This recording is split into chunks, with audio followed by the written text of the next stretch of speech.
लाचारी और विवशता में अभी मक्का की खेती हम लोग कर रहे हैं। मक्का का भाव सूबे बिहार में कहीं भी, चाहे गुलाब बाग मंडी चले जाइए, चाहे आप नौगछिया चले जाएं, पूर्णिया के बाद आप कटिहार चले जाएं, बेगूसराय चले जाएं, कहीं भी रेट इस बार मक्का का नहीं है। पिछले साल जो छोटे छोटे व्यापारी मक्का खरीद के रखा है अपने अपने गोदाम में, उस गोदाम का हालात ये है कि 2000 और 2100 मैक्सिमम 2150 में मक्का खरीद सुनिश्चित हो रहा है।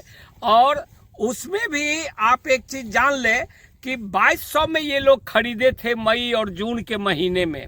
अभी जो खरीद था उससे भी कम कीमत पे इन लोगों को बेचना पड़ रहा है। हमारी मजबूरी है, चूँकि लेट लतीफ़ हम खेती शुरू किए हैं और यहाँ पे आप देख सकते हैं जल जमाव के कारण गेहूं की खेती जो 15 नवंबर से 15 दिसंबर हो जाना चाहिए था वो नहीं हो पा रहा है।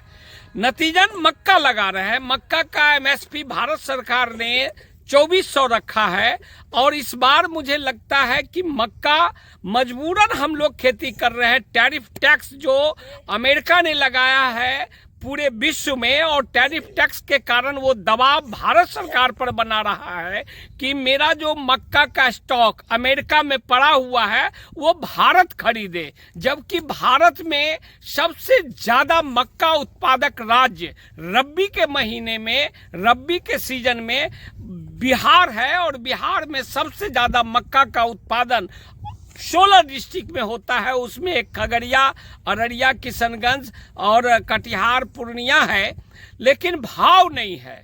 हम भारत सरकार से और सांसद से अपील करते हैं कि देश में जिस तरह मखाना प्राधिकरण बोर्ड बनाया है उसी तरह मक्का प्राधिकरण बोर्ड बनाए, और मक्का प्राधिकरण बोर्ड बनने से हम समझते हैं कि निर्यात करने का जो टैक्सेशन है उस टैक्सेशन में छूट मिलेगा। तो यहाँ से मक्का हम अरब देश में, खाड़ी देश में, बांग्लादेश में, पाकिस्तान में, अन्य देश में हम निर्यात कर सकते हैं। इसलिए मक्का प्राधिकरण बोर्ड की गठन के लिए हम बिहार के किसान यहाँ के सांसद से अपील करते हैं। बहुत बहुत धन्यवाद। धीरेन्द्र सिंह टुड्डू, प्रदेश अध्यक्ष बिहार।